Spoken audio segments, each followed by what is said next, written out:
ಉಡುಪಿಯ ಮಲ್ಪೆ ಬಂದರಿನಿಂದ ಆಳಸಮುದ್ರ ಮೀನುಗಾರಿಕೆಗೆ ಹೊರಟಿದ್ದ ಬೋಟ್ ನಾಪತ್ತೆಯಾಗಿ ಇವತ್ತಿಗೆ 9 ದಿನಗಳೇ ಕಳೆದಿವೆ. ಆದರೂ ಕೂಡ ಬೋಟ್ನಲ್ಲಿದ್ದ ಮೀನುಗಾರರ ಸಂಪರ್ಕ ಇನ್ನೂ ಕೂಡ ಸಾಧ್ಯವಾಗಿಲ್ಲ. ಇದು ಮಲ್ಪೆಯ ಮೀನುಗಾರರನ್ನ ಆತಂಕಕ್ಕೆ ಈಡು ಮಾಡಿದೆ. ನಾಪತ್ತೆಯಾದ ಮೀನುಗಾರರಿಗಾಗಿ ಮಂಗಳೂರು ಮತ್ತು ಗೋವಾದ ಕರಾವಳಿ ಕಾವಲು ಪಡೆ ತೀವ್ರ ಶೋಧ ಕಾರ್ಯವನ್ನು ನಡೆಸ್ತಾ ಇದ್ರೂ ಯಾವುದೇ ಸುಳಿವು ಲಭ್ಯವಾಗಿಲ್ಲ.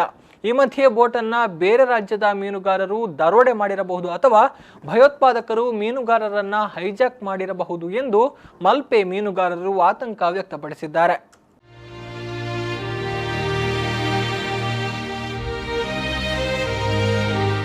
ಇದು ಉಡುಪಿಯ ಮಲ್ಪೆಯ ಸರ್ವಋತು ಬಂದರಿನ ನೋಟ. ಕಣ್ಣು ಹಾಯಿಸಿದಷ್ಟು ಮೀನುಗಾರಿಕಾ ಬೋಟ್ಗಳೇ ಇಲ್ಲಿ ಕಾಣುತ್ತವೆ. ಇಲ್ಲಿಂದ ನಿತ್ಯ ಸಾವಿರಾರು ಮೀನುಗಾರರು ಕಡಲಿಗೆ ತೆರಳಿ ಮೀನುಗಾರಿಕೆ ಮಾಡ್ತಾರೆ. ಆದರೆ ಕಳೆದ ವಾರದಿಂದ ಇಲ್ಲಿ ನೀರವ ಮೌನ ಆವರಿಸಿದೆ. ಇದಕ್ಕೆ ಕಾರಣ ಇಲ್ಲಿಂದ ಹೊರಟ 8 ಮಂದಿ ಮೀನುಗಾರರಿದ್ದ ಮೀನುಗಾರಿಕಾ ಬೋಟ್ ನಾಪತ್ತೆಯಾಗಿರುವುದು. ಮಲ್ಪೆ ಬಂದರಿನಿಂದ ಆಳಸಮುದ್ರ ಮೀನುಗಾರಿಕೆಗೆ ತೆರಳಿದ್ದ 8 ಮಂದಿ ಮೀನುಗಾರರು ಕಳೆದ 9 ದಿನಗಳಿಂದ ಬೋಟ್ ಸಮೇತ ನಾಪತ್ತೆಯಾಗಿದ್ದಾರೆ. ನಾಪತ್ತೆಯಾದವರನ್ನ ಬೋಟ್ ಮಾಲಕ ಉಡುಪಿಯ ಚಂದ್ರಶೇಖರ್, ಮೀನುಗಾರರಾದ ದಾಮೋದರ್, ಲಕ್ಷ್ಮಣ್, ಸತೀಶ್, ರವಿ, ಹರೀಶ್, ರಮೇಶ್, ಜೋಗಯ್ಯ ಎಂದು ಗುರುತಿಸಲಾಗಿದೆ.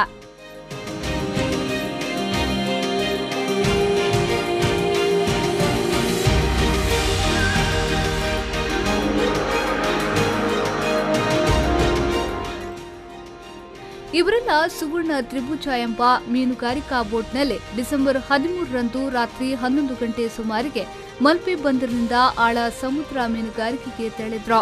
ಡಿಸೆಂಬರ್ 15ರ ರಾತ್ರಿ 1 ಗಂಟೆಯವರೆಗೆ ಸಂಪರ್ಕದಲ್ಲಿದ್ದ ಇವರು ನಂತರ ಸಂಪರ್ಕ ಸಿಗದೆ ನಾಪತ್ತೆಯಾಗಿದ್ದಾರೆ. ಈ ಸಂಬಂಧ ಮಲ್ಪೆ ಠಾಣೆಯಲ್ಲಿ ದೂರು ದಾಖಲಾದ ನಂತರವೇ ಇಲ್ಲಿನ ಮೀನುಗಾರರಿಗೆ ವಿಷಯ ತಿಳಿದಿತ್ತು. ಇದೀಗ ಮೀನುಗಾರಿಕಾ ಇಲಾಖೆ ಕೋಸ್ಟ್ ಗಾರ್ಡ್ಗೆ ಮಾಹಿತಿ ನೀಡಿದ್ದು ಮಂಗಳೂರು ಮತ್ತು ಗೋವಾದ ಕರಾವಳಿ ಕಾವಲು ಪಡೆ ತೀವ್ರ ಶೋಧ ಕಾರ್ಯಾಚರಣೆಯನ್ನ ನಡೆಸುತ್ತಿದೆ. ಆದರೆ ನಾಪತ್ತೆಯಾದ ಬೋಟ್ ಮತ್ತು ಮೀನುಗಾರರ ಕುರಿತು ಈ ತನಕ ಯಾವುದೇ ಸುಳಿವು ಲಭ್ಯವಾಗಿಲ್ಲ. ಈ ದೋಣಿ 13ನೇ ತಾರೀಕು ಇಲ್ಲಿಂದ ಹೊರಟಿದೆ. ಇವರು ನಮಗೆ 23ರಂದು ಮಾರ್ನಿಂಗ್ ನಮಗೆ ಈ ಒಂದು ದೋಣಿ ನಾಪತ್ತೆ ಆಗಿದೆ, ಸಂಪರ್ಕಕ್ಕೆ ಸಿಗ್ತಾ ಇಲ್ಲ ಅನ್ನೋ ಮಾಹಿತಿ ಬಂತು. ತಕ್ಷಣ ನಾವು ಇದನ್ನು ಈ ಬಗ್ಗೆ ವಿಚಾರಿಸಿ ನಾವು ಕೋಸ್ಟ್ ಗಾರ್ಡ್ ಮಂಗಳೂರು ಇದರ ಡೆಪ್ಟಿ ಕಮಾಂಡೆಂಟ್ ಮತ್ತು ಕೋಸ್ಟ್ ಗಾರ್ಡ್ ಅಧಿಕಾರಿಗಳಿಗೆ ಈ ಮೆಸೇಜ್ ಎಲ್ಲ ತಿಳಿಸಿದ್ದೇವೆ, ಯಾವತ್ತು ಹೋಗಿದೆ, ಎಲ್ಲಿ ನಮಗೆ ಸಿಕ್ಕಿದ ಮಾಹಿತಿ ಪ್ರಕಾರ ಆಫ್ ಗೋವಾ ಅಂದರೆ ಬಿಟ್ವೀನ್ ರತ್ನಗಿರಿ ಆ್ಯಂಡ್ ಗೋವಾ ಬಾರ್ಡ್ರಲ್ಲಿ ಸಮುದ್ರದಲ್ಲಿ ಇದು ನಾಪತ್ತೆ ಆಗಿದೆ. ಅಂದರೆ 15ನೇ ತಾರೀಕು ಮಿಡ್ ನೈಟಿಂದ ಅದರ ಒಟ್ಟಿಗೆ ಇದ್ದ ದೋಣಿಯವರಿಗೆ ಅದು ಯಾವುದು ಸಂಪರ್ಕಕ್ಕೆ ಸಿಕ್ಕಿಲ್ಲ.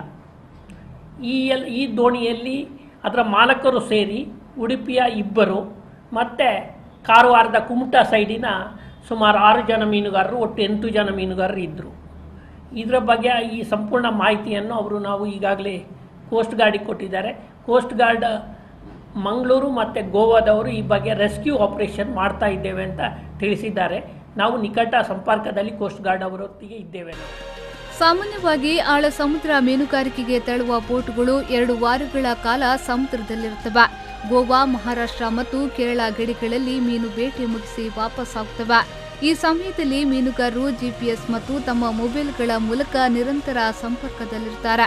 ಅವಘಡಗಳಾದಾಗ ಪರಸ್ಪರ ಸಂಪರ್ಕ ಮಾಡಿ ಇತರೆ ಬೋಟ್ಗಳ ನೆರವು ಪಡೆಯುತ್ತಾರೆ. ಆದರೆ ಈ ಬಾರಿ ಮಲ್ಪೆಯಿಂದ ಹೊರಟ ಸ್ವರ್ಣ ತ್ರಿಭುಜ ಬೋಟ್ನ ಮೀನುಗಾರರು 15ನೇ ತಾರೀಕಿನ ಬಳಿಕ ಸಂಪರ್ಕಕ್ಕೆ ಸಿಕ್ಕಿಲ್ಲ.